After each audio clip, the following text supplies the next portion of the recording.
নমস্কার বন্ধুরা, আমার চ্যানেলের আজকের এই ভিডিওতে আপনাদের সকলকে স্বাগত। আজকের ভিডিওতে আমি আলোচনা করব আমাদের দেশ ভারতবর্ষের আনাচে কানাচে লুকিয়ে থাকা কিছু ভৌতিক জায়গার বিষয়। হ্যাঁ বন্ধুরা, ঠিকই শুনেছেন, আমাদের দেশ ভারতবর্ষে এমনই কিছু ভৌতিক জায়গা আছে যা আমাদের অনেকেরই অজানা, এবং সেই জায়গাগুলি নিয়ে অনেক ভয়ের গল্পও শোনা যায়। আসুন জেনে নিই সেই জায়গাগুলি আমাদের ভারতবর্ষের কোথায় অবস্থিত। মুম্বাই মহারাষ্ট্রে অবস্থিত ডিসুজা চল নামে এক জায়গায় এক মহিলা পাতকুয়ায় পড়ে মারা যান, এবং আশেপাশে সবাই বলেন তারপর থেকেই নাকি সেই মহিলার আত্মা সেই পাতকুয়ার আশেপাশে ঘুরে বেড়ায়। তাদের অনেকেই তাকে নাকি দেখেছে, এবং আরও অনেক ভয়ঙ্কর গল্প শোনা যায় এই মুম্বাই মহারাষ্ট্রের ডিসুজা চল নামের এই জায়গাটি নিয়ে। অগ্রসেন কি বাউলি দিল্লিতে অবস্থিত এই জায়গায় পর্যটকদের অনেকেই বলে এখানে গেলে নাকি এক অস্বাভাবিক ও অস্বস্তিকর অনুভূতি সৃষ্টি হয়। কে যেন সবসময় তাদের পেছনে ধাওয়া করে বেড়ায়। লম্বি দেহার খনি, এই খনিতে একসময় প্রচুর শ্রমিক কাজ করত।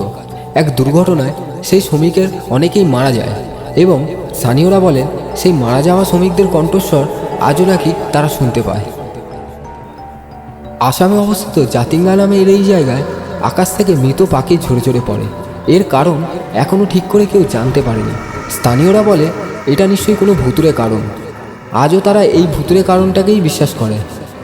দুমা সমুদ্র সৈকত, গুজরাটে অবস্থিত এই সমুদ্র সৈকত একসময় শ্মশান হিসাবে ব্যবহার করা হতো। এখন আর তা করা হয় না, কিন্তু স্থানীয়রা অনেকেই মনে করে সেই মৃত ব্যক্তিদের আত্মা আজও নাকি এখানে ঘুরে বেড়াচ্ছে।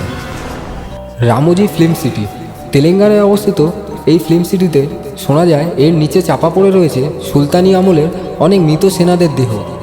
মাঝে মধ্যেই নাকি কারণ ছাড়া এই ফিল্ম সিটিতে আলো নিভে যায়, আয়না ভেঙে যায়।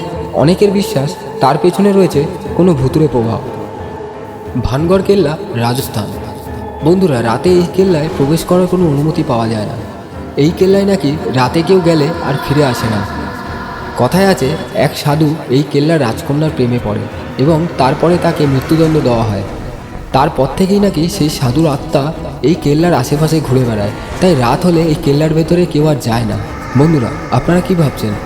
ভারতের এই ভয়ঙ্কর জায়গাগুলিতে আপনারা যাবেন? যদি যান তাহলে অবশ্যই কমেন্ট করে জানান, এবং আমার ভিডিওটি ভালো লাগলে লাইক, শেয়ার এবং সাবস্ক্রাইব করে দেবেন।